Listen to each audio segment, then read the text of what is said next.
Credit cards can be very helpful if used wisely. With festivals coming up, they allow you to buy products and pay for them later in installments or EMIs. When you convert your purchase into EMI, you pay the amount in monthly installments similar to paying off a loan. Credit card providers offer flexible repayment options ranging from 3 to 36 months. While using EMI on a credit card can be convenient, we should know about a few important things before opting for it. Credit card EMI schemes are subject to processing fee. It is subjected to check the fee with the card service provider before opting for conversion.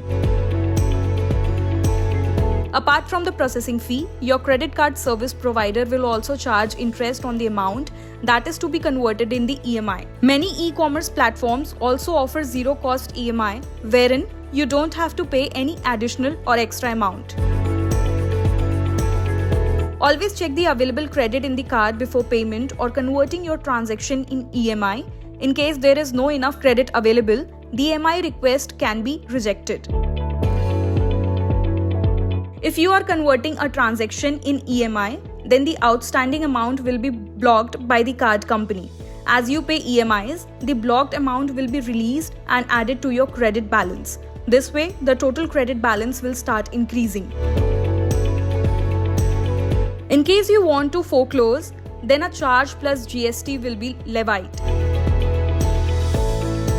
In case of a missed payment, you will be charged late fees and other charges. Also, additional interest will be charged. You must note that missing payments could affect your credit score. For more such personal finance related videos, do follow Zee Business.